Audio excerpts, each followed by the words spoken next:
Oh! No, that's my fault. I'm not looking where I'm going. Okay. Bit more editing for you there.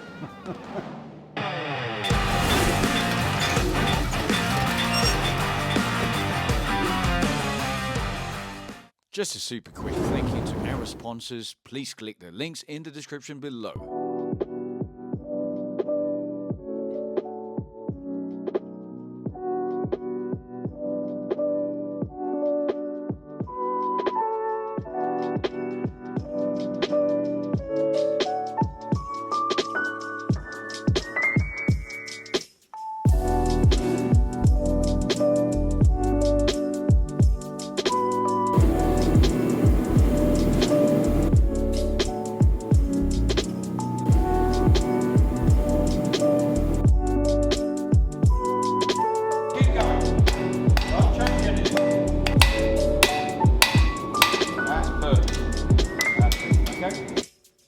Get him out there, and now you're going to mud it. You're going to get that hammer up nice and high.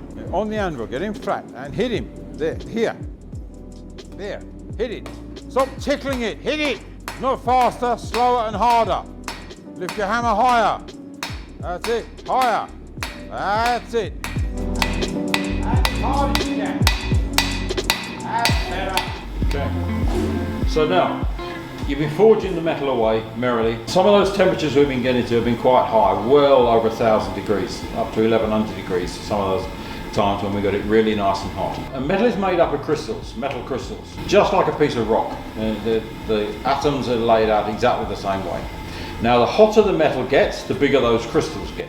When you hammer it, you break those crystals up and they start getting smaller again. If the rate they grow, because now the hotter they get, the quicker they grow. So if they're growing quicker than you can break them up, they don't get small. It's called hot working. That's how we can manage to forge metal, because although we're damaging the crystals by hammering them, they're reforming themselves and growing faster than we can damage them. When the metal starts getting colder and colder, then that doesn't happen. We start breaking those crystals up very small. And especially when we're doing that final straightening operation, we can make very, very small crystals out of there. However, if we don't hit the whole metal when it's hot, there might still be some very large crystals in there.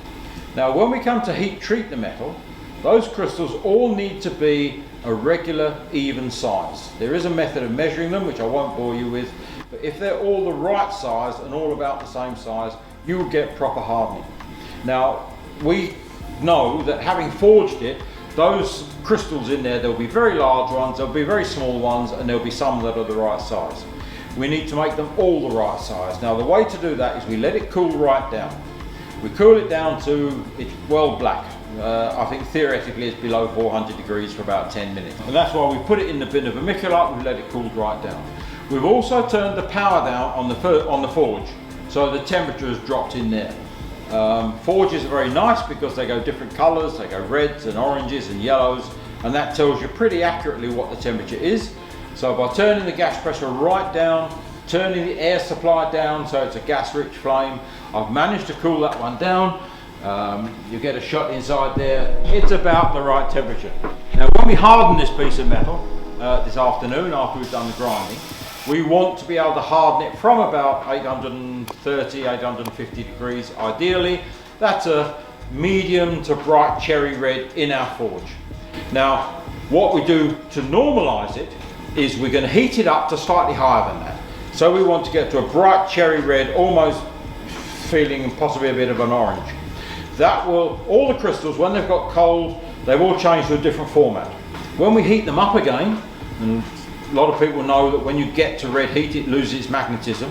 That when it loses magnetism, it tells you that the crystals are changed from one form to another. When they change to the high temperature version, they all start off very small, and then the hotter you get it, the bigger they get.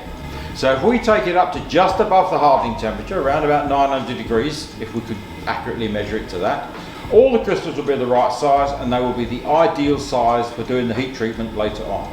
It's putting the metal back into what old blacksmiths would have called the normal condition.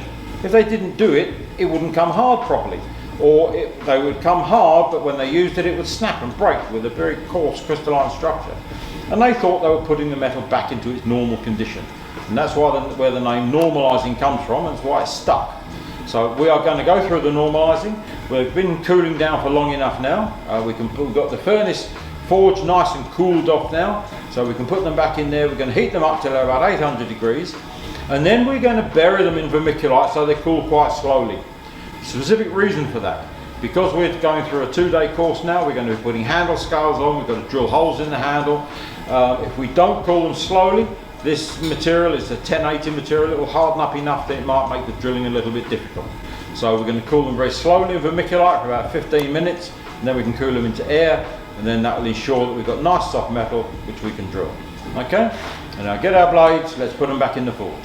Okay, so put them in and try and get them evenly in the hot zone so the whole of the blade gets up to the same sort of temperature. So I'm going to take both of these, I can take yours and mine, I'm going to put them, I'm going to bury them in vermiculite. Vermiculite is just an insulating material, it's just going to make them cool a bit slower so we don't have any problems drilling. So now you get the one and only coffee break that you're going to get in 2 days, and that's now. Let's go and get some coffee. So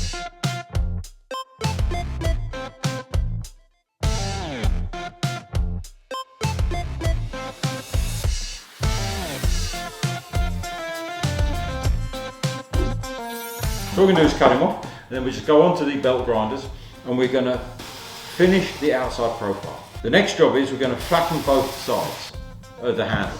So we've got a flat surface to put our handle onto. We do the handle first because you're holding it, the belt's coming down, you're holding it onto the belt like so, and it can grind up here. You don't want to do getting some spurious grinding on here after you finish the handle. Once the handle's done, this is ground this way so you don't damage the handle.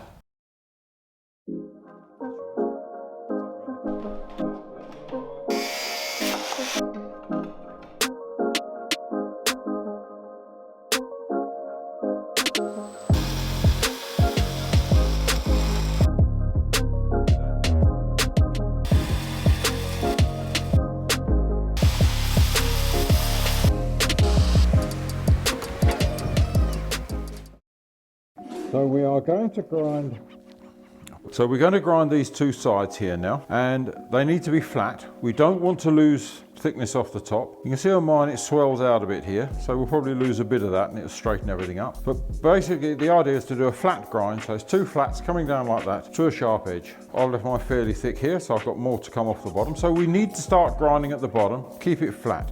We don't want to be grinding up here on the handle. Now, we've got these nice flats here that the handle's going to fit onto. We want it to stop about here. There'll be a little bit of a forged finish on there. That's okay, we'll leave that on there like that. Although we're going to finish the grind up to about there, we're going to start from here. This is no man's land. We don't grind in here at the moment. Now, we've got to push that flat against that belt. If we hold this thing and hold it rigidly, you're either going to grind that edge or you're going to grind that edge, neither of which is good. We need to push that flat on there like that. Problem with pushing that flat on there like that is you burn your thumb. So what we do, we take finger and thumb at each end, like that. Now, it's only just holding over the edge. We've not got a finger and thumb down there like that, because with that, if I grip that finger and thumb, I can turn that blade. So that means I can turn it against the belt, and that's not good. If I put my finger and thumb right on the edge and I try to turn, all that happens is my finger and thumb roll around the edge of the blade. I do exactly the same that end. I can't turn the blade because I'm not gripping it firmly enough.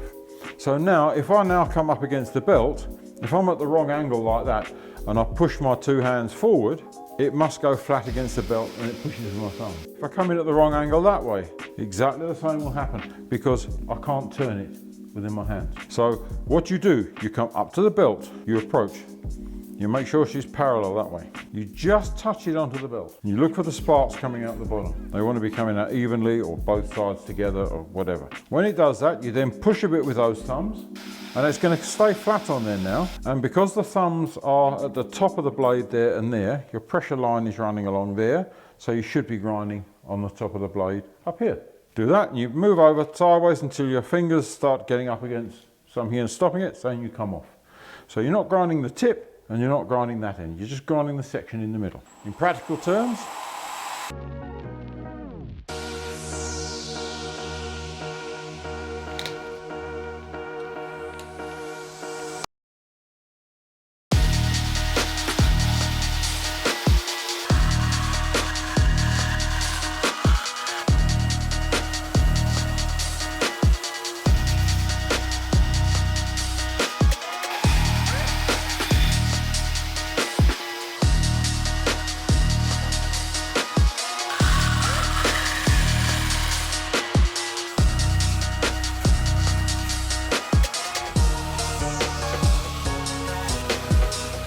That's now ready to heat treat.